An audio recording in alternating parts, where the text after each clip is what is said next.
Hello, everybody. Coming to you with a live broadcast from my car. Hello, everyone. This is Fame with Tiffany Renee. If you are new to my channel, welcome. If you have been here before, welcome back. I appreciate all of you, all of your likes, your shares. Thank you for subscribing to my channel. I love how the channel is growing and getting bigger and bigger, and we have like an amazing community on my channel.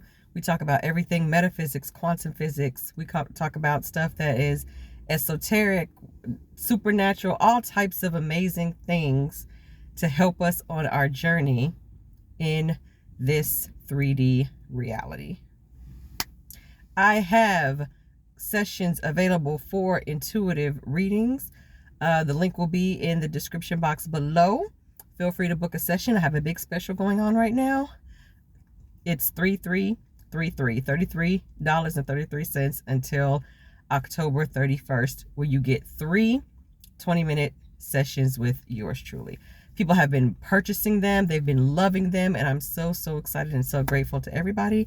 Thank you. I've got new stuff coming soon as well, and I'm excited. Once I'm done, I'm really excited to let you all know about that. So, in the meantime, check that out. I'll leave it in the box below. So, this is not going to be a long video. It's kind of impromptu. I was thinking about doing a video today because I had some sessions earlier. Then I just ran out and came to the grocery store again because to get like one thing, and I got like 29 things. If you know, you know. Adulting, right? So I wanted to share something with you all that I discovered recently. I discovered a wonderful person named Rupert Spira, S-P-I-R-A. I discovered him because Tom Karen with Be Something Wonderful, he mentioned a quote from him in one of his most recent videos. And the quote was really interesting about reality. And I thought, okay, let me look up this person.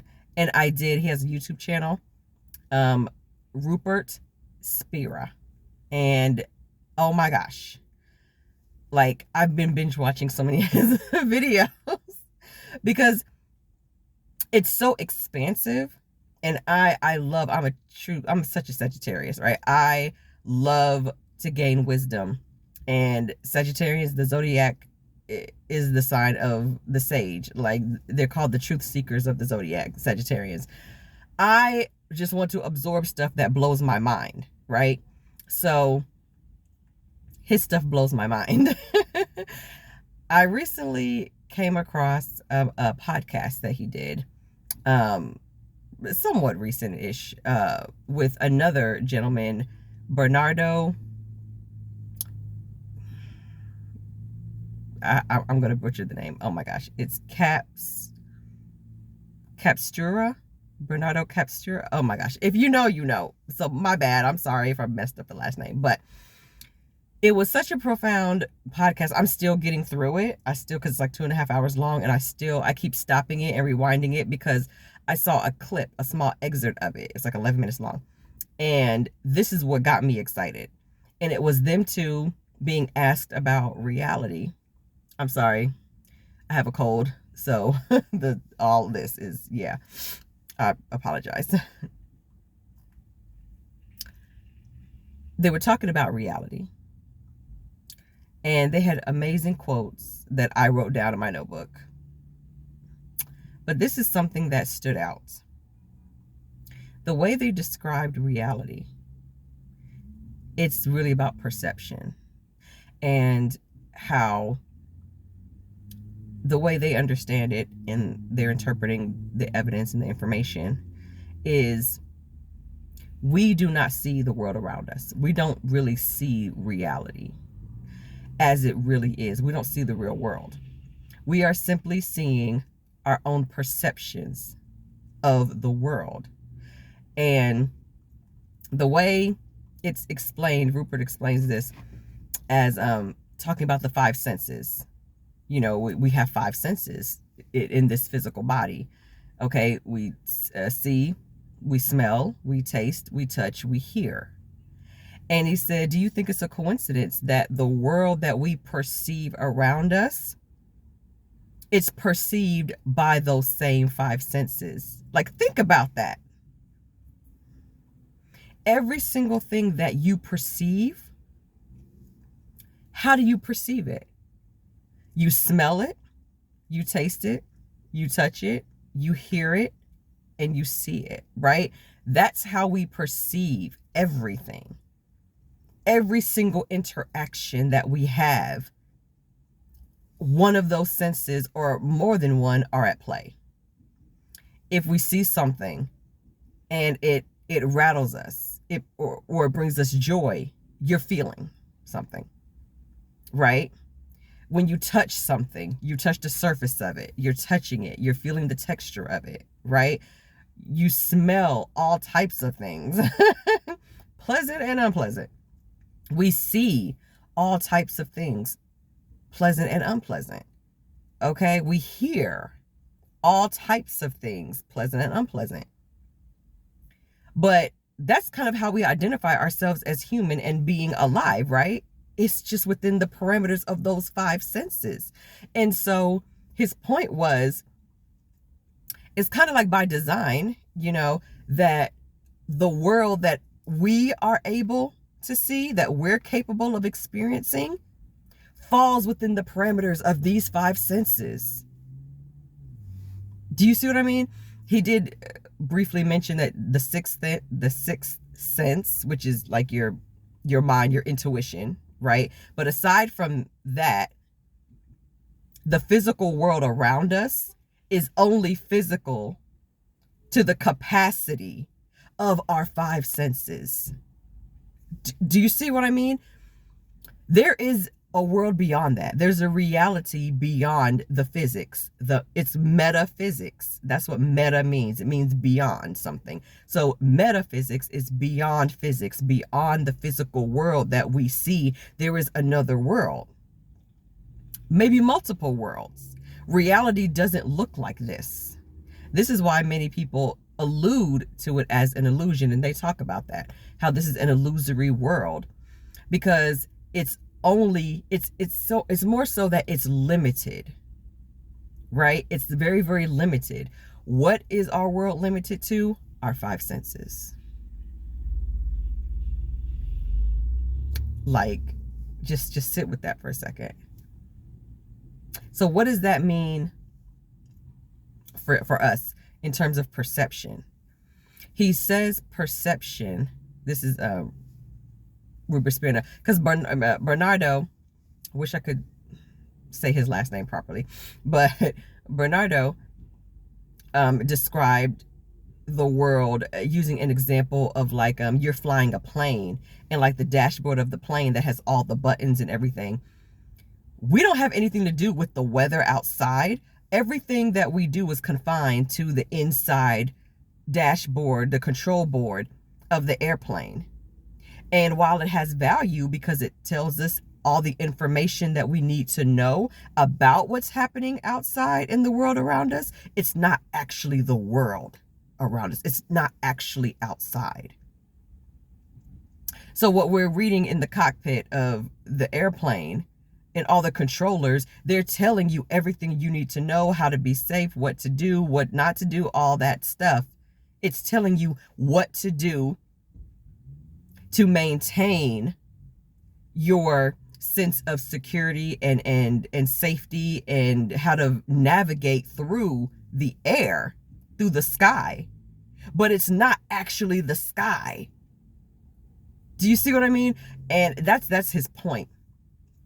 That our senses, and this illusory kind of reality, our senses are simply guiding us. They're our control board of how to kind of operate within the world that we perceive. But it's what we perceive is not actually the world. It's just our perception of the world. How do we get that perception of the world? Because of the five senses that our perception has to operate in. So Rupert's point was, perception by definition, this is his quote, perception by definition is very limiting and inaccurate. Family, are you hearing what your girl is saying? Everything that we are perceiving, it's limited and it's inaccurate. It feels real, it appears real, we have real emotions and reactions to it, but we're having these emotions and reactions to a perception, a small part, that 0.0001% of reality that we can actually see from the whole. So what does that mean for us? When it comes to perception, everything that you perceive to be true, or that you perceive with your senses, that will show up as your world. Okay? Our perception is everything. And to take this one step further, perception is already limited because the universes are so vast. Okay? Reality is so vast. It's being condensed down to our 5 senses of perception. But then, to take it a step further, that 5 sense perception gets further shrunken down. It becomes more limited because now you have to factor in your personal thoughts, beliefs, biases, prejudices, opinions, all of that stuff as well. What you believe is possible and what you believe is not possible. All of that has to get factored in now as well. So it's like reality, as Bernardo put it, and Rupert both are saying that we're seeing the world through a filter. What is that filter? It is the filter of perception. What is causing our perception? Our 5 senses. And now, my understanding as well is that even within that perception that is already limited, because it's limited by the parameters of the 5 senses, it is further limited that within these parameters of your 5 senses is also your personal thoughts, beliefs, and opinions and biases and all of that further narrow your view of reality. That's another filter. It's like if you have orange juice with pulp in it, right? And you pour the orange juice through a sieve or through a strainer to catch some of the pulp. It catches the bulk part of the pulp. The bulk part of the pulp that it catches is just perception of reality based on our senses. But there's still a little bit of pulp that got in through the juice. So guess what? I'm going to pour the same juice that I already filtered from the pulp, and I'm going to pour that juice back through another strainer to catch the remaining parts of the pulp. That part is your other filter of your own personal thoughts, beliefs, biases, opinions, all of that. So it's like we're constantly shrinking our view of reality, which means it gets more and more distorted. Okay? And the more distorted it gets, the more inaccurate it becomes. So then what do you have to rely on? The fact that there's always more than what meets the eye. I stop taking things for face value. I don't take anything at face value. I don't look at something and say, okay, that's it. Absolutely not. I stopped doing that back in 2016. I stopped doing that years ago. And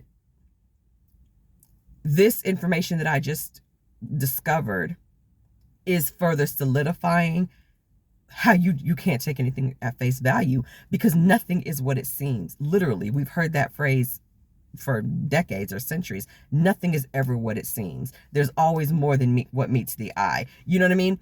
We always talk about that we are one small piece of a gigantic puzzle, and we cannot possibly fathom what the entire puzzle looks like.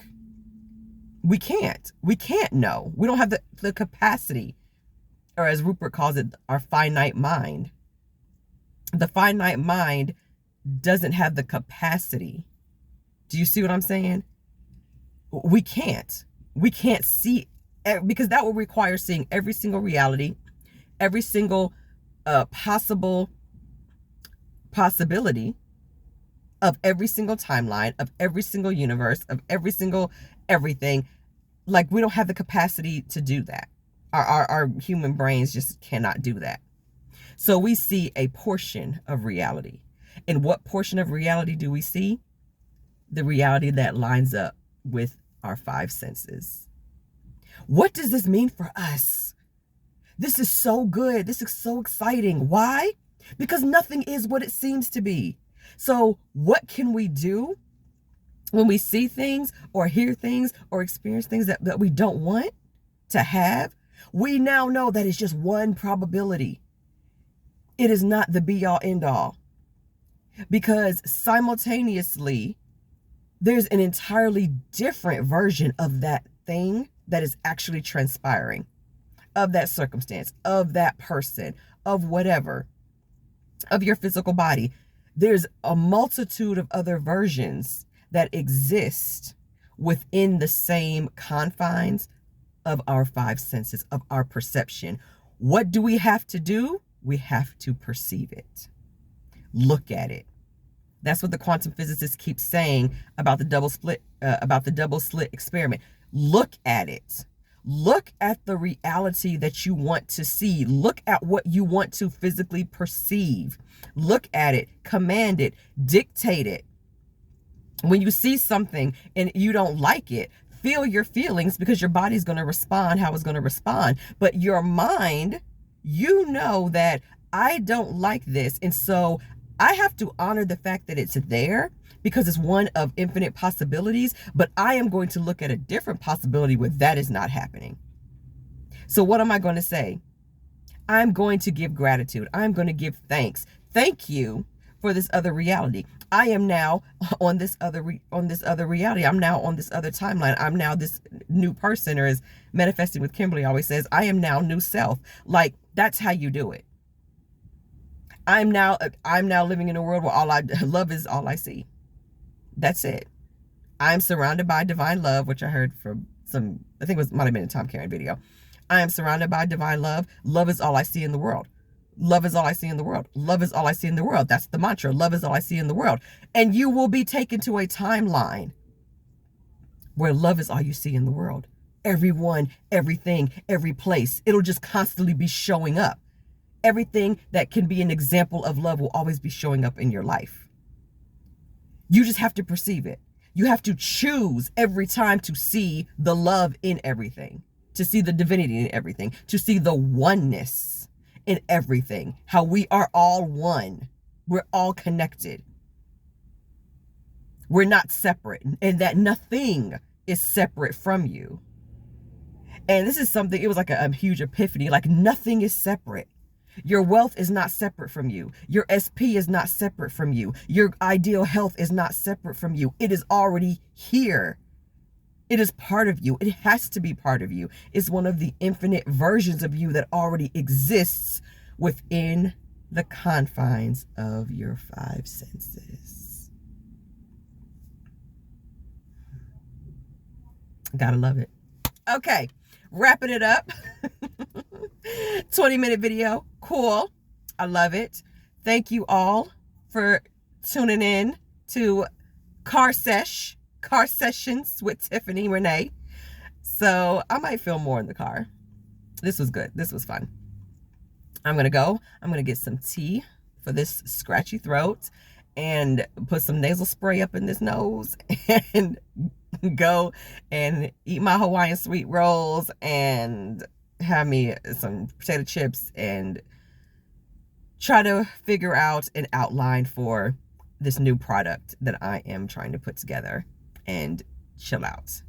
Thank you all so much. Love you. Like, share, subscribe. I appreciate you, and keep manifesting your best life.